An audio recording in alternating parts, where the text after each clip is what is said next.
2024 ఫిబ్రవరి 25వ తేదీ ఉదయం గుజరాత్ తీరంలో ఏదో అసాధారణమైనది జరగబోతోంది. సముద్రం అలల శబ్దం మధ్యలో ఒక వ్యక్తి నీటి అంచుకి వస్తున్నారు. సాధారణ వ్యక్తి కాదు. భారత ప్రధానమంత్రి నరేంద్ర మోదీ. చేతుల్లో స్కూబా గేర్, కళ్లల్లో ఉత్సుకత. ఏం చేయబోతున్నారు అని ప్రజలు ఆశ్చర్యపోతున్నారు. ఆయన నెమ్మదిగా నీటిలోకి అడుగు పెడుతున్నారు. 10 అడుగులు, 20 అడుగులు, 30 అడుగుల లోతుకి దిగుతున్నారు. ఎందుకు? ఆ లోతుల్లో కేవలం రాళ్ళు మరియు చేపలు మాత్రమే కావు. అక్కడ ఒక రహస్యం దాగి ఉంది. ఒక నగరం మునిగి ఉంది. సాధారణ నగరం కాదు, వేలాది సంవత్సరాల నాటి నగరం. అవును, మీరు విన్నది సరిగ్గానే. ఈజిప్టులో గొప్ప పిరమిడ్లు నిర్మాణం కావడానికి ముందు ఈ నగరం ఉనికిలో ఉంది. మెసోపొటేమియాలో మొదటి రాతి ఇటుక వెయ్యడానికి ముందే ఈ నగరం అభివృద్ధి చెందింది. ఈ నగరం పేరు ద్వారక. శతాబ్దాలుగా మనమందరం ఇది కేవలం కథ అని అనుకున్నాం. మహాభారతంలో వచ్చే అందమైన కల్పన. కృష్ణుడి పురాణ రాజధాని. పచ్చలతో మెరిసే మేడలు, స్ఫటిక స్తంభాలు, బంగారు గోడలు, అన్నీ కవుల ఊహ అని అనుకున్నాం. కాని 1983లో ఒక సైంటిస్ట్ ప్రతిదీ మార్చేశారు. ఆయన ఎవరు? ఆయన ఏమీ కనుగొన్నారు? అది ఎలా మొత్తం చరిత్రను తిరగరాస్తుంది?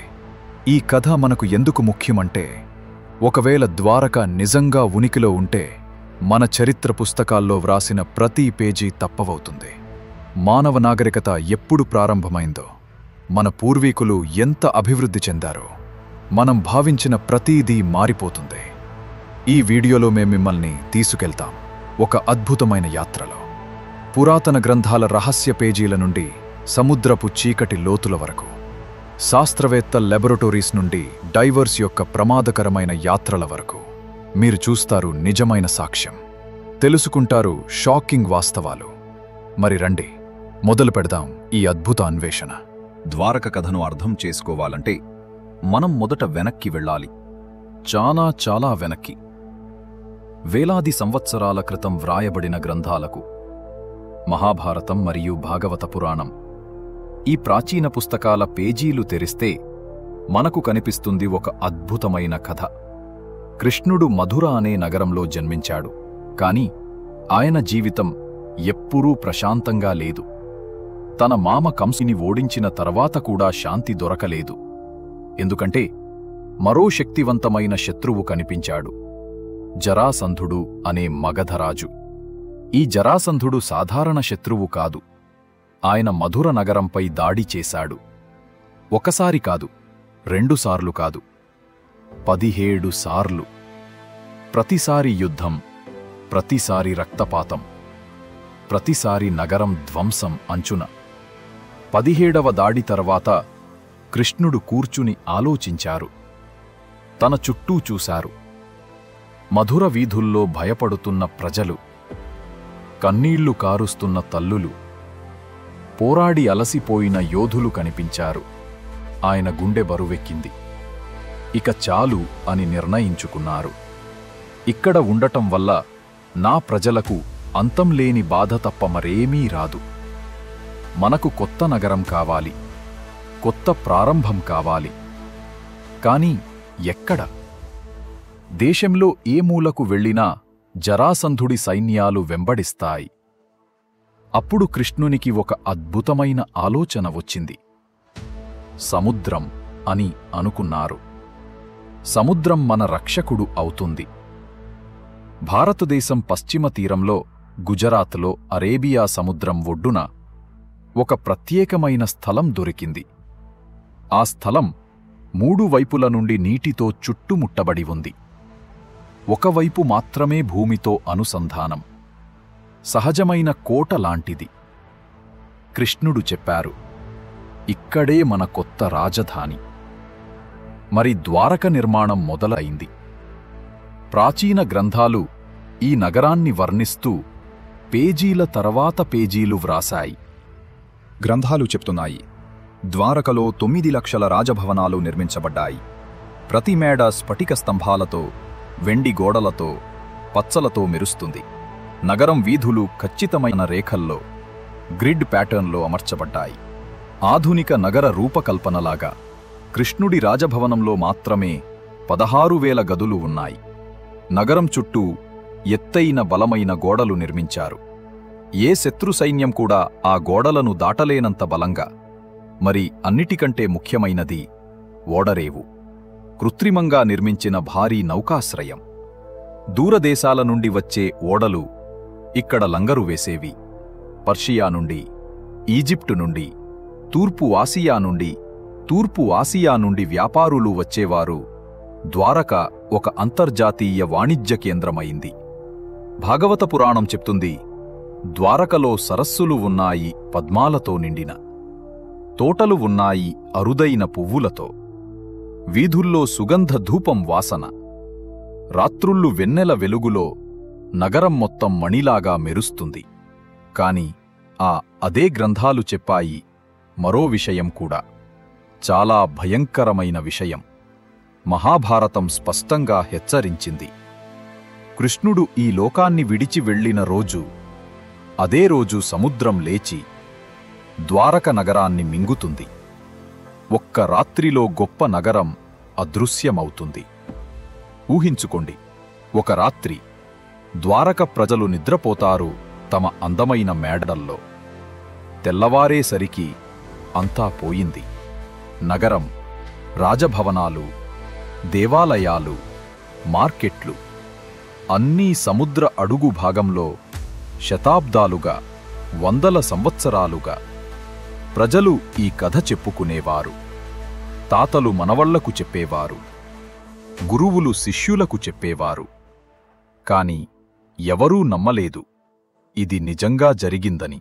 చరిత్రకారులు చెప్పారు, అందమైన కథ, కాని కథ మాత్రమే, ఎక్కడా సాక్ష్యం లేదు.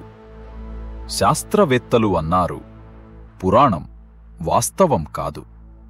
విశ్వవిద్యాలయాల్లో ప్రొఫెసర్స్ చెప్పారు, మిథాలజీ, ఫిక్షన్, మనోరంజనం కోసం. ద్వారక నగరం ఉనికిలో ఉందనే ఆలోచన నవ్వుకునే విషయమైంది. మీరు నమ్ముతారా ద్వారక కథను అని అడిగితే అది మూర్ఖత్వం అనే అర్థం. కాని ఒక వ్యక్తి నమ్మారు.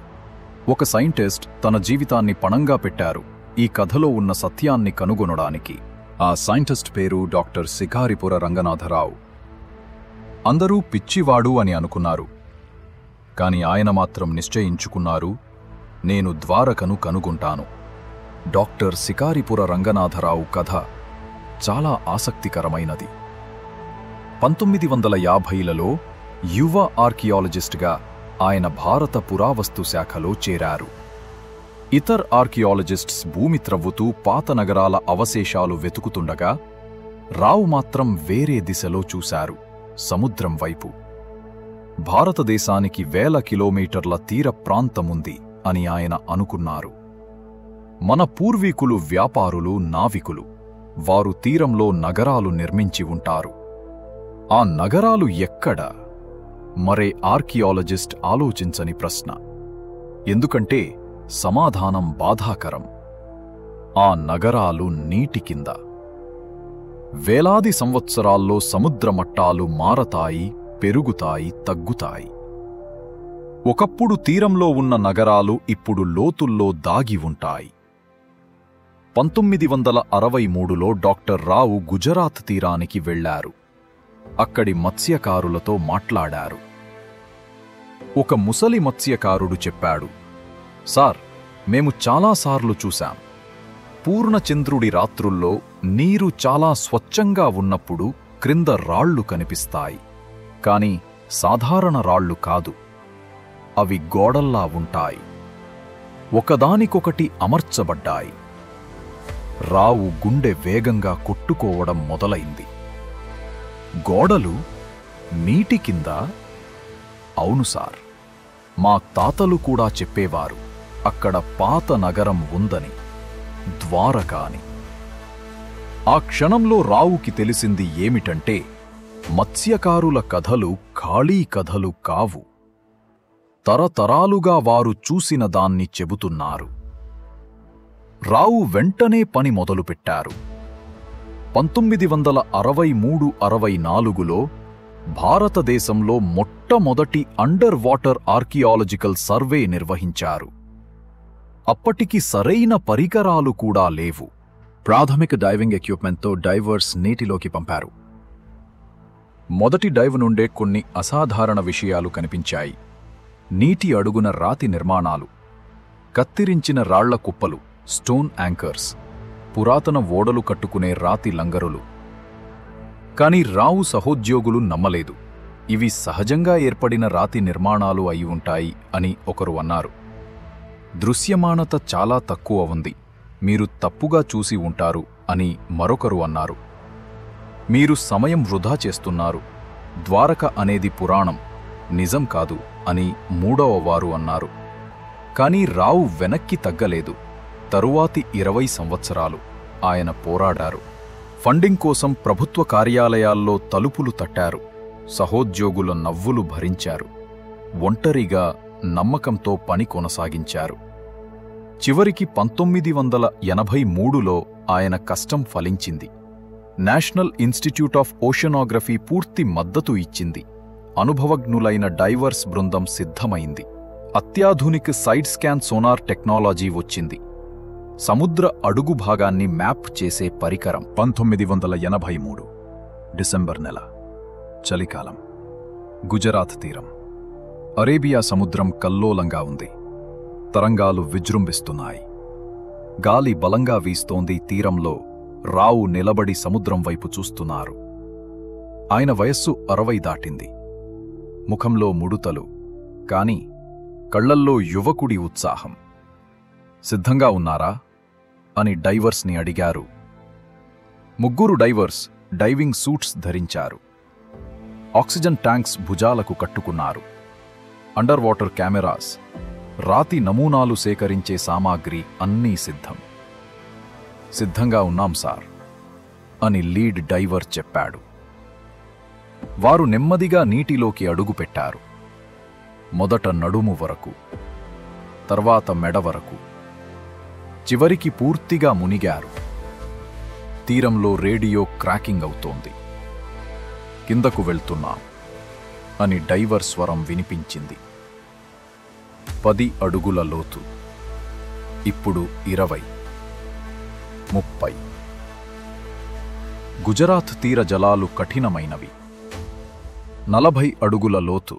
ఇంకా దిగుతున్నాం అని రేడియో మ్రోగింది. తీరంలో అందరూ ఉద్రిక్తంగా వేచి ఉన్నారు. రావు కళ్ళు మూసుకుని ప్రార్థన చేస్తున్నారు.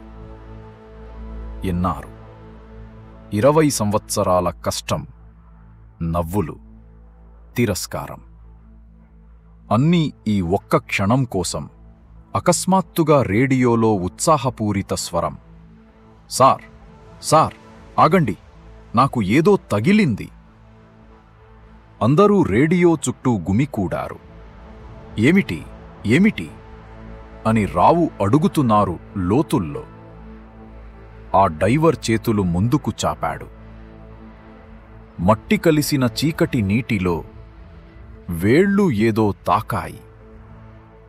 రాయి, కాని సాధారణ రాయి కాదు. మృదువైన రాయి, కత్తిరించిన రాయి. డైవర్ వేళ్ళు ఆ రాతి అంచు వెంట కదిలాయి. అంచు సరళంగా ఉంది, పూర్తిగా నేరుగా.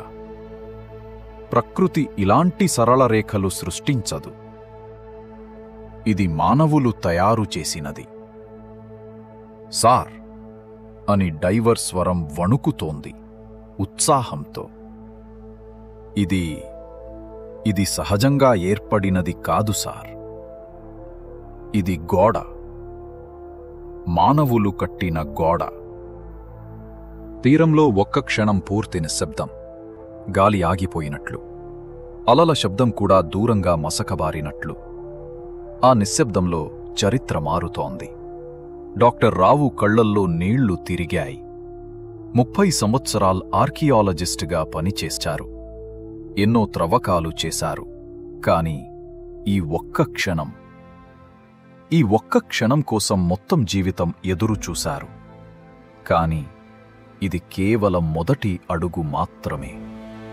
తరువాతి 3 నెలల్లో వారు కనుగొన్నది ప్రపంచాన్ని షాక్ చేసింది. తరువాతి 3 నెలలు డాక్టర్ రావు బృందం ప్రతిరోజూ నీటిలోకి దిగింది. ప్రతి డైవ్ కొత్త ఆశ్చర్యకరమైన కనుగొను. మొదటి వారంలో డైవర్స్ రాతి యాంకర్స్ కనుగొన్నారు. స్టోన్ యాంకర్స్ అంటే పురాతన ఓడలు లంగరు వేసుకునే భారీ రాళ్లు. కానీ 1-2 కాదు, 10, 20 కాదు, మొత్తం 120 కంటే ఎక్కువ స్టోన్ యాంకర్స్. ప్రతి యాంకర్ త్రిభుజాకార రంధ్రాలతో, బ్రాంజ్ ఏజ్ డిజైన్తో, కొన్ని చిన్న బోట్స్ కోసం, కొన్ని పెద్ద ట్రేడింగ్ వెసల్స్ కోసం. వివిధ సైజెస్, వివిధ రకాలు. రావు అర్థం చేసుకున్నారు, ఇమ్మి యాంకర్స్ అంటే ఇది సాధారణ గ్రామం కాదు, ఇది పెద్ద నౌకాశ్రయ నగరం. 2వ వారంలో బెట్ ద్వారకా దగ్గర డైవర్స్ ఇంకా పెద్ద విషయం కనుగొన్నారు. రాతి గోడ, కానీ చిన్న గోడ కాదు. 60 మీటర్ల పొడవు, 100 మీటర్లు, 300 మీటర్లు. చివరికి కొలతలు చూసినప్పుడు 560 మీటర్ల పొడవున్న రక్షణ గోడ. ఈ గోడ సాధారణంగా కట్టలేదు, ప్రణాళికాబద్ధంగా నిర్మించారు. కొన్ని చోట్ల అర్ధవృత్తాకార బాస్టియన్స్, శత్రువులను చూసి బాణాలు వేసే బురుజులు, కోట నిర్మాణంలాగా. 3వ వారంలో నీటి అడుగు నుండి వేలాది చిన్న వస్తువులు తీసుకొచ్చారు. పాటరీ శకలాలు, కుండల ముక్కలు, రాగితో చేసిన వస్తువులు, శంఖపు కంకణాలు, బీడ్స్, చిన్న రంగురంగుల రాళ్ల పూసలు. ప్రతి వస్తువు ఒక కథ చెబుతోంది.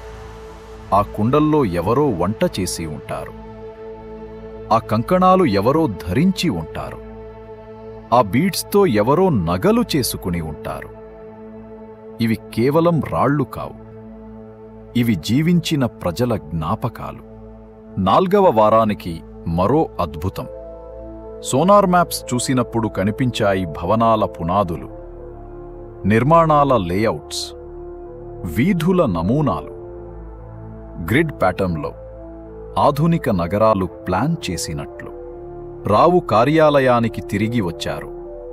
టేబుల్ మీద 2 విషయాలు పెట్టారు. ఎడమవైపున 100 సంవత్సరాల నాటి మహాభారత మానుస్క్రిప్ట్, పాత పేజీలు, పొడిగిన కాగితం, సంస్కృత శ్లోకాలు. కుడివైపున అండర్ వాటర్ సర్వే మ్యాప్స్, ఆధునిక సోనార్ చిత్రాలు, కొలతలు, గమనికలు. రావు మహాభారత మానిస్క్రిప్ట్ తెరిచి చదవటం మొదలుపెట్టారు. ద్వారకకు బలమైన రక్షణ గోడలున్నాయి. సర్వే మ్యాప్ చూశారు. అవును, 560 మీటర్ల గోడ. మళ్లీ మానిస్క్రిప్ట్, నిర్దిష్ట అంతరాలలో నిర్మించిన బాస్టియన్స్. మ్యాప్ మళ్లీ చూశారు. అవును, బాస్టియన్ నిర్మాణాలు కనిపిస్తున్నాయి. మళ్లీ మానిస్క్రిప్ట్, స్టోన్ యాంకర్స్తో సుసంపన్నమైన నౌకాశ్రయం. సేకరించిన యాంకర్స్ లెక్కించారు, 120 కంటే ఎక్కువ. చివరిగా మానిస్క్రిప్ట్, దీర్ఘచతురస్ర నగర రూపకల్పన, ఖచ్చితమైన వీధులు. సోనార్ మ్యాప్స్ చూపిస్తున్నాయి గ్రిడ్ ప్యాటర్న్ లేఅవుట్. రావు వణుకుతున్న చేతులతో 2 పేజీలు పక్కపక్కన పెట్టారు. ఒక్కొక్కటి, ప్రతి వివరం పరిపూర్ణంగా సరిపోలుతోంది. ఇది నిజమే అని గొనిగారు. కృష్ణుడి నగరం నిజంగా ఉంది. నేను దాన్ని కనుగొన్నాను. కానీ సంశయవాదులు ఇంకా నమ్మడానికి సిద్ధంగా లేరు. యాదృచ్ఛికత అని ఒక ప్రొఫెసర్ అన్నారు. కామన్ పోర్ట్ సిటీ అయి ఉంటుంది, ద్వారక కాదు. డేటింగ్ సాక్ష్యం లేదు అని మరొకరన్నారు. ఎంత పాతది అని ఎలా నిరూపిస్తారు? రావుకి తెలిసింది, తనకు తిరుగులేని రుజువు కావాలని ఒక డైవ్లో డైవర్స్ చాలా ప్రత్యేకమైన దాన్ని కనుగొన్నారు. రాతిముద్ర, చిన్న చదరపు రాయిముక్క. దానిమీద శాసనాలు చెక్కబడి ఉన్నాయి.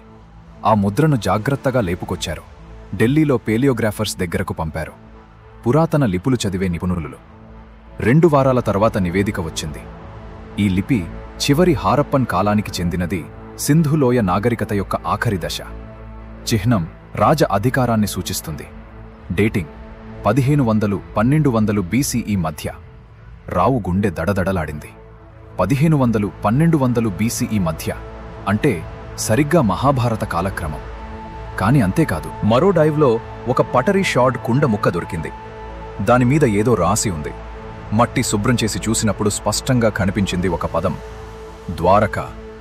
ద్వారక నగరం యొక్క అసలు పేరు. పురాతన కుండ మీద రాయబడింది. నీటి అడుగు నుండి వచ్చింది. ఇప్పుడు ఎవరూ కాదనలేరు. సాక్ష్యం చాలా బలంగా ఉంది. 2001లో ఆర్కియాలజికల్ సర్వే ఆఫ్ ఇండియా అధికారిక నివేదిక విడుదల చేసింది. ద్వారక వద్ద నీటి కింద నిర్మాణాలు బ్రాంజ్ ఏజ్ కాలానికి చెందిన ప్రాచీన నౌకాశ్రయ నగర అవశేషాలను సూచిస్తున్నాయి. పురాణ ద్వారకకు చారిత్రక ఆధారం ఉన్నట్లు కనిపిస్తోంది. యునెస్కో ప్రతినిధులు వచ్చారు, పరిశోధనలు చూశారు. యునెస్కో తన సిల్క్ రోడ్స్ ప్రోగ్రాంలో ద్వారకను ముఖ్యమైన అండర్ వాటర్ హెరిటేజ్ సైట్గా గుర్తించింది. కానీ ఇంకా అధికారిక వరల్డ్ హెరిటేజ్ సైట్ స్థాయి లభించలేదు. ఆ గుర్తింపు కోసం ప్రయత్నాలు కొనసాగుతున్నాయి. డాక్టర్ రావు 20 సంవత్సరాల పోరాటం చివరకు సమర్థించబడింది. Father of marine archaeology in India అని ప్రశంసలు వచ్చాయి. అంతర్జాతీయ సమావేశాలు, ఆహ్వానాలు వచ్చాయి. విద్యాపరమైన పత్రికలు ఆయన పరిశోధనలు ప్రచురించాయి. ఇప్పుడు ఎవరూ నవ్వరు ద్వారక కథను వింటే. కాని అప్పుడు ఒక షాకింగ్ కనుగొను అన్నింటినీ మళ్లీ ప్రశ్నార్థకం చేసింది. 2001లో CSIR national institute of oceanography gulf of ఖంభాట్లో మరో సర్వే నిర్వహించింది. లోతైన నీటిలో డైవర్స్ ఒక చెక్క స్తంభ భాగాన్ని కనుగొన్నారు. ఈ చెక్క ముక్కను కార్బన్ డేటింగ్ కోసం ల్యాబొరేటరీకి పంపారు. కార్బన్ డేటింగ్ అంటే ఆర్గానిక్ మెటీరియల్స్ ఎంత పాతవో తెలుసుకునే శాస్త్రీయ పద్ధతి. సైంటిస్ట్స్ ఎక్స్పెక్ట్ చేశారు ఫలితం 1500 BCE చుట్టూ ఉంటుందని. కానీ ఫలితాలు వచ్చినప్పుడు ల్యాబ్ సహాయకుడు నివేదిక చదివి షాక్ అయ్యాడు. చేతులు వణికాయి. ఇది సరైనదే కాదు, ఏదో తప్పు జరిగి ఉండాలి అని గొణుగుతూ డాక్టర్ గౌడ్ దగ్గరకు పరిగెత్తాడు. ఏం జరిగింది అని గౌడ్ అడిగారు. సహాయకుడు వణుకుతున్న చేతులతో నివేదిక చూపించాడు. దానిమీద రాసి ఉంది 7000 BC. గది నిశ్శబ్దమైంది. గౌర్ 3 సార్లు చదివారు ఆ సంఖ్యను. తప్పు లేదు. 7500 BCE అంటే 9500 సంవత్సరాల క్రితం. కృష్ణయుగం కంటే 6000 సంవత్సరాల ముందు. మహాభారత యుద్ధానికి అనేక వేల సంవత్సరాల ముందు. ఎలా సాధ్యం? ఆ రాత్రి ముంబైలో ఒక సమావేశ గదిలో తీవ్ర చర్చ జరుగుతోంది. మెరిన్ ఆర్కియాలజిస్టులు, జియాలజిస్టులు, డేటింగ్ ఎక్స్పర్ట్స్ అందరూ గుమికూడారు. టేబుల్ మధ్యలో ఆ షాకింగ్ నివేదిక. డాక్టర్ గౌర్ నిరాశగా తల ఊపుతున్నారు. 7500 BCE అసాధ్యం. మన నిర్మాణాలు స్పష్టంగా బ్రోంజ్ ఏజ్కి చెందినవి. అంటే 1500 BCE చుట్టూ 7000 సంవత్సరాల తేడా ఎలా వస్తుంది? డాక్టర్ సోనీ చెప్పారు. బహుశా శాంపిల్ కంటమైనేటెడ్ అయి ఉండవచ్చు. మట్టిలో పాత ఆర్గానిక్ మెటీరియల్ కలిసి ఉండవచ్చు. మళ్లీ పరీక్షించాలి. 3వ సైంటిస్ట్ ధైర్యంగా అడిగారు. లేదా ఒకవేళ మన ఊహలే తప్పు అయితే? అందరూ ఆయన వైపు తిరిగి చూశారు. మళ్లీ శాంపిల్స్ తీసుకొచ్చారు. మళ్లీ కార్బన్ డేటింగ్ చేశారు. వేర్వేరు ల్యాబొరేటరీస్లో, వేర్వేరే ఎక్స్పర్ట్స్తో. కానీ 7500 BCE డేట్ చాలా వివాదాస్పదంగా మారింది. చాలా ఆర్కియాలజిస్ట్స్ ఈ డేట్ను రిజెక్ట్ చేశారు. ఎందుకంటే ఇది కేవలం డ్రెడ్జింగ్ ద్వారా లభించిన ఒక చెక్క ముక్క నుండి వచ్చింది. ఇది పాత ఆర్గానిక్ మెటీరియల్ కంటామినేషన్ అయి ఉండవచ్చని చెప్పారు. మరో శాంపుల్స్ మరింత విశ్వసనీయమైన డేట్స్ చూపించాయి. 3000 BCE కొన్ని, 1500 BCE మరికొన్ని. మనం ఒక అవకాశాన్ని పరిగణించలేదు అని చెప్పారు. ఒకవేళ మనమిద్దరం సరైన వారమైతే అంటే అని గౌర్ అడిగారు. అంటే త్రిపాఠి వివరించారు. ఇక్కడ వేర్వేరు కాలాలకు చెందిన నిర్మాణాలు ఉన్నాయి. మనం ఒక నగరాన్ని చూడటం లేదు, మనం అనేక సెటిల్మెంట్ లేయర్స్ చూస్తున్నాం. అదే స్థలంలో వేర్వేరు కాలాలలో నిర్మించబడినవి. గది నిశ్శబ్దమైంది. మనస్సులు ప్రాసెస్ చేస్తున్నాయి ఈ కొత్త ఆలోచనను. త్రిపాఠి కొనసాగించారు. ఇది అసాధారణం కాదు. భారతదేశంలో, ఇతర దేశాలలో చాలా పవిత్ర స్థలాలు ఉన్నాయి ఇలాంటివి. ప్రజలు తరతరాలుగా అదే స్థలంలో సెటిల్మెంట్స్ నిర్మిస్తారు. పాత సెటిల్మెంట్ నాశనమైతే దానిమీదే కొత్తది నిర్మిస్తారు. ఆయన ఒక పటం చూపించారు. చివరి ఐస్ ఏజ్ నుండి ఇప్పటి వరకు సముద్రమట్టం ఎలా మారిందో చూపించే గ్రాఫ్. 18,000 సంవత్సరాల క్రితం ఐస్ ఏజ్ శిఖరం. అప్పుడు సముద్రం ఇప్పటికంటే 120 మీటర్లు తక్కువ. చాలా భూమి నీరు మీద ఉంది. ప్రజలు తీరంలో గ్రామాలు నిర్మించారు. 12,000 సంవత్సరాల క్రితం ఐస్ ఏజ్ ముగిసేసరికి మంచు కరగడం మొదలైంది. సముద్రమట్టం నెమ్మదిగా పెరగడం మొదలైంది. తీర గ్రామాలు నీటిలో మునిగాయి. ప్రజలు వెనక్కి వెళ్లారు. కాని కొన్ని స్థలాలు చాలా పవిత్రమైనవి. ఒక దేవాలయముంటే, ఒక పవిత్ర చెట్టు ఉంటే, పూర్వీకుల సమాధులు ఉంటే ప్రజలు ఆ స్థలాన్ని వదిలి వెళ్లరు పూర్తిగా. నీరు స్థిరమైనప్పుడు వారు తిరిగి వస్తారు, మళ్లీ నిర్మిస్తారు. మళ్లీ సముద్రం పెరిగి మునిగితే మళ్లీ వెళ్లి మళ్లీ వస్తారు. త్రిపాఠి బోర్డు మీద లేయర్స్ డయాగ్రామ్ గీశారు. లేయర్ 7 అత్యంత లోతు, వివాదాస్పద డేట్, కానీ బహుశా చాలా ప్రాచీన్ స్టోన్ ఏజ్ తీర్ సెటిల్మెంట్. లేయర్ 6 5000 BCE చుట్టూ కాపర్ ఏజ్ విస్తరణ, చిన్న నౌకాశ్రయం. లేయర్ 5 3500 BCE ప్రారంభ bronze age settlement. Layer 4 3000 BCE ప్రధాన పట్టణ కేంద్రం. లేయర్ 3 2000 BCE ప్రధాన పట్టణ కేంద్రం, హారప్పన్ ప్రభావం. లేయర్ 2 1500 BCE మహాభారత కాలం, కృష్ణుడి ద్వారక. లేయర్ 1 1200 BCE కృష్ణ తర్వాత పునర్నిర్మాణం, అదే స్థానం, వేలాది సంవత్సరాల చరిత్ర, మల్టిపుల్ సెటిల్మెంట్స్, ఒకదానిమీద ఒకటి. డాక్టర్ గౌర్ మెల్లగా తల ఊపారు. Multiple occupation layers. ఇది సాధ్యమే. మహాభారతం కూడా చెబుతుంది ఇలాంటిదే. పురాణాలు చెప్తాయి ద్వారక అనేకసార్లు సముద్రంలో మునిగి మళ్లీ కట్టబడిందని. మనం అది కేవలం కథ అని అనుకున్నాం. కానీ ఒకవేళ అది క్లైమేట్ ప్యాటర్న్స్ మరియు సీ లెవెల్ చేంజెస్ను రిఫ్లెక్ట్ చేస్తుందైతే, ఒకవేళ మన పూర్వీకులు నిజంగా ప్రతిసారి సముద్రం పెరిగినప్పుడు వెనక్కి వెళ్లి నీరు తగ్గినప్పుడు తిరిగి వచ్చి నిర్మించారైతే. త్రిపాఠి మరో పటం చూపించారు, ప్రపంచపటం. దానిమీద ఎరుపు చుక్కలు. ద్వారక ఒంటరి కాదు. ప్రపంచవ్యాప్తంగా ఇలాంటి మునిగిన కోస్టల్ సెటిల్మెంట్స్ ఉన్నాయి. యూరప్లో డాగర్లాండ్ 10,000 సంవత్సరాల క్రితం యూకే మరియు నెదర్లాండ్స్ మధ్య భూమి ఉండేది. ఇప్పుడు నార్త్ సీ కింద. మధ్యప్రాచ్యంలో పర్షియన్ గల్ఫ్ 8,000 సంవత్సరాల నాటి సెటిల్మెంట్స్ మునిగి ఉన్నాయి. జపాన్లో యొనగుని వివాదాస్పద నీటి కింద నిర్మాణాలు. భారతదేశంలో ద్వారక మాత్రమే కాదు, తమిళనాడులో పూమపుహార్ మహాబలిపురం దగ్గర నిర్మాణాలు. ఐస్ ఏజ్ తర్వాత సముద్రమట్టం పెరుగుదల 8 నుండి 10 మిలియన్ చదరపు కిలోమీటర్ల తీరభూమిని మునిగించింది. అది మొత్తం యూరప్ కంటే పెద్దది. ఆ భూమి మీద ఎన్ని గ్రామాలు ఉండేవి, ఎన్ని సెటిల్మెంట్స్, ఎన్ని నాగరికతలు అభివృద్ధి చెందేవి, అన్నీ ఇప్పుడు నీటి కింద కోల్పోయాం. గది మళ్లీ నిశ్శబ్దమైంది. కానీ ఇప్పుడు వేరే రకం నిశ్శబ్దం.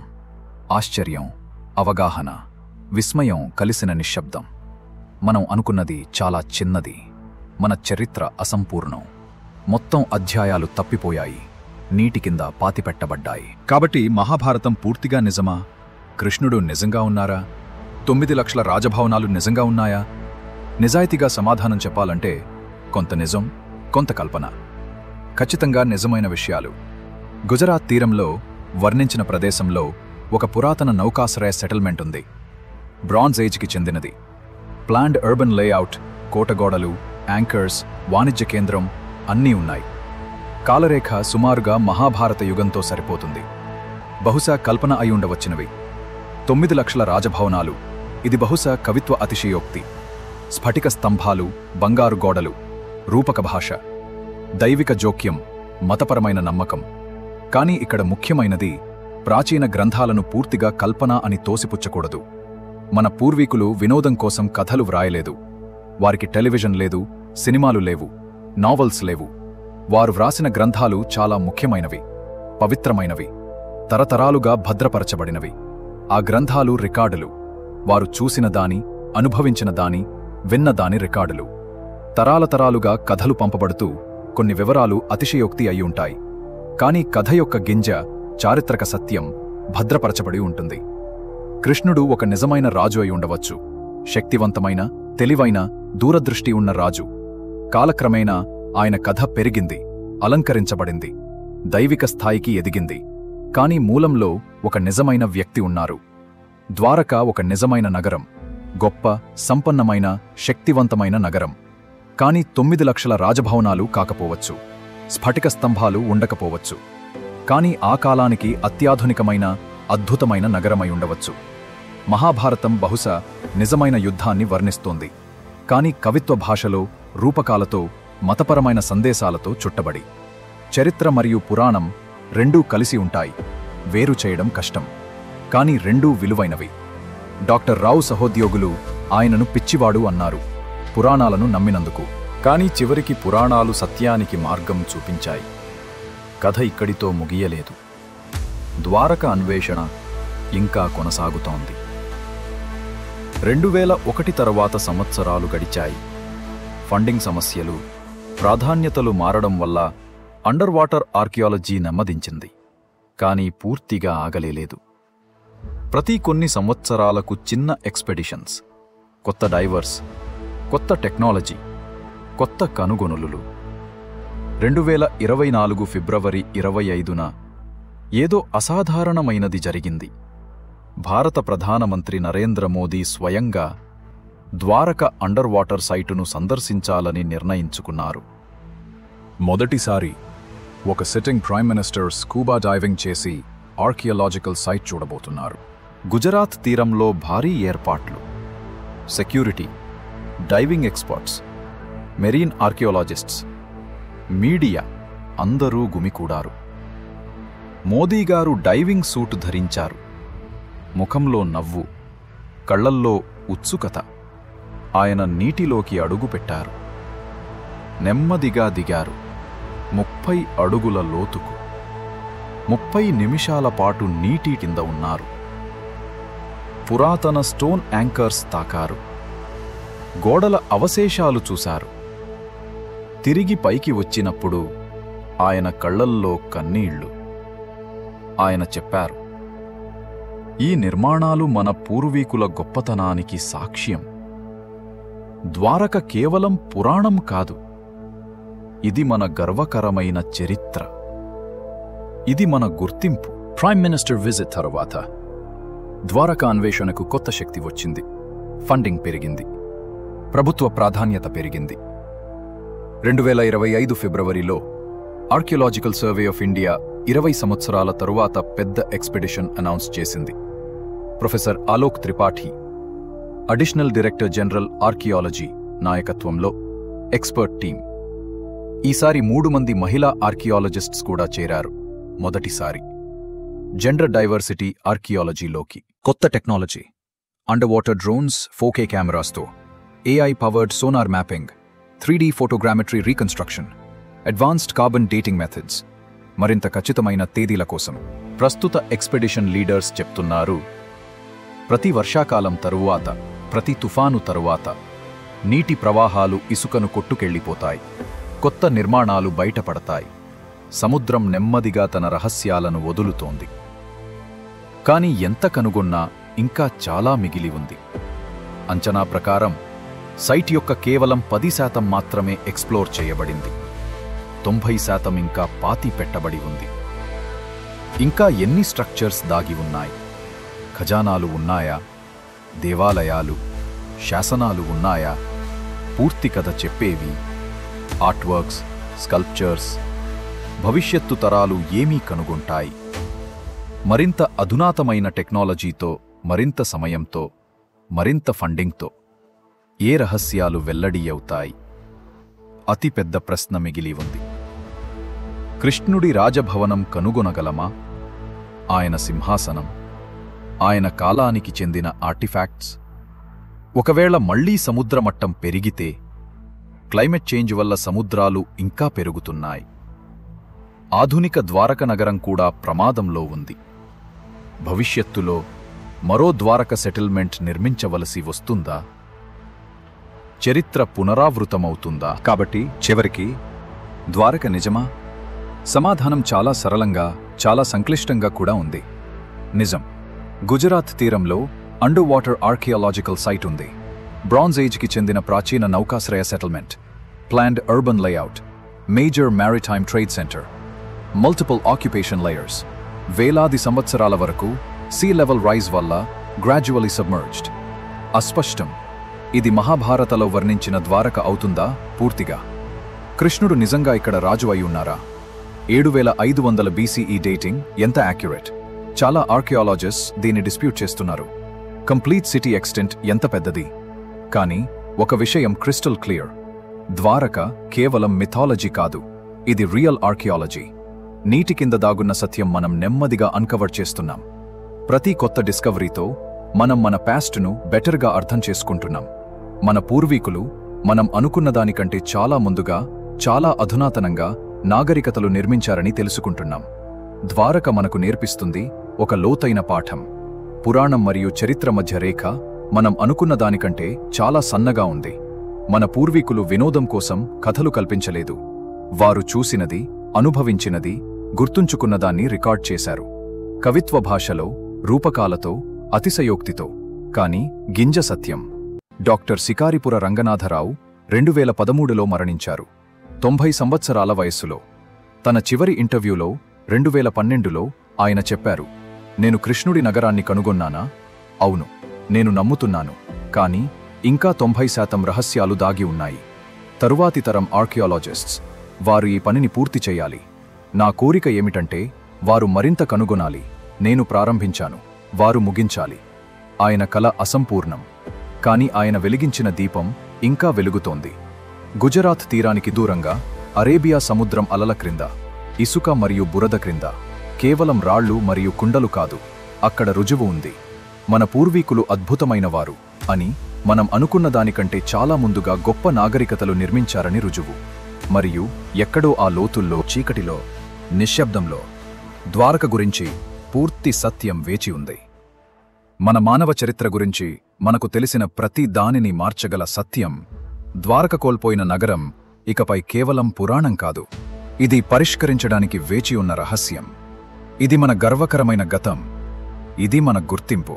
కానీ ఆగండి, ద్వారక కథ మాత్రమే కాదు. మీరు ఇప్పుడు చూస్తున్నది మన మహా సిరీస్లో 2వ ఎపిసోడ్, కోల్పోయిన నాగరికతలు.